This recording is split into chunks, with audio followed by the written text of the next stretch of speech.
Welcome back to the Deep Dive.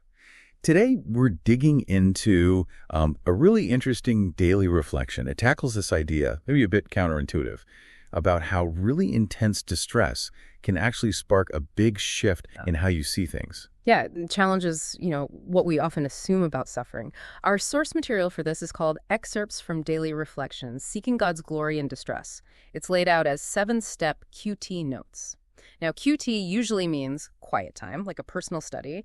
So this is structured step by step for reflection. And it sets this particular reflection around June 25th, 2025, which kind of gives it this immediate feel. Exactly. And our mission today, really, is to unpack how this reflection takes us from that very natural, immediate focus on ourselves, our pain, our needs, to something broader, a wider understanding of purpose, even when things are incredibly difficult. And it does this by looking closely at a really powerful ancient text. Okay, so let's get into that shift. The reflection is all built around Song 79. And the scene it describes right at the start, it's just harrowing. The source calls it a cry from a devastated people. You've got Jerusalem is in ruins, the temple is defiled, the people are just desperate. Utterly desperate. And the psalm itself, it doesn't pull any punches with the imagery, does it? It paints this really visceral picture. It says, they have given the bodies of your servants to the birds of the heavens for food, the flesh of your faithful to the beasts of the earth. Whoa. Yeah, and they have poured out their blood like water all around Jerusalem, and there was no one to bury them.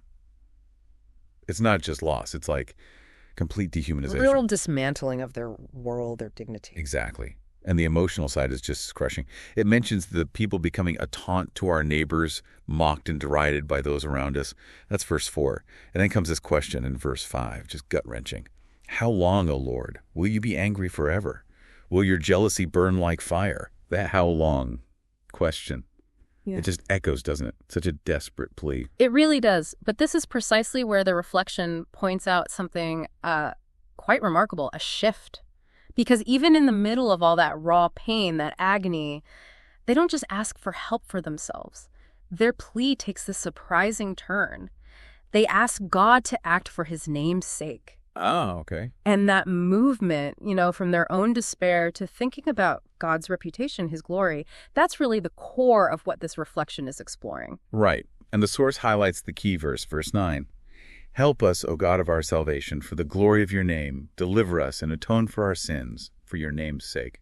That repetition, for your name's sake, really stands out. It feels very intentional there. It is very intentional. And the reflection notes really unpack this. They point out our usual tendency. When we're hurting, we ask God for help for our comfort, our success, our peace. It's about us getting relief. Makes sense. But this psalm, through the lens of the reflection, offers this profound insight. It says, God's ultimate purpose is his glory. It shifts the whole reason behind the cry for help. So it's not just get me out of this, but something bigger. Exactly. And the reflection suggests this has huge implications. It means God saves not just because we're hurting, although he cares about that, but because he is faithful to his name. And he acts not just for our relief, but to reveal his character to the world, his faithfulness, his power, shown through this situation, not just by ending it. That leads to what the reflection calls mature faith, doesn't it? Yeah. That shift from the simple, understandable, God help me cry, to something much deeper. God be glorified even in this. That's a huge leap. It is a huge leap. Especially when you're in the thick of it. How does the reflection suggest bridging that gap? Well, it brings in another part of the psalm, verse 10, which asks, why should the nations say, where is their God? This really hammers home the idea that God's reputation, his public character, is actually on the line in how he responds to their suffering. So their suffering becomes a stage, in a way. In a sense, yes. It implies that if God doesn't act, it diminishes his standing in the eyes of everyone watching. And the psalm also includes these pleas for, justice against their enemies, for preserving the prisoners. It's all part of this call for God to act visibly, to show his power and his justice. Okay, that makes more sense. It connects their personal pain to this bigger public demonstration of God's purpose. The reflection then turns it back on us, the reader, with some pretty direct questions.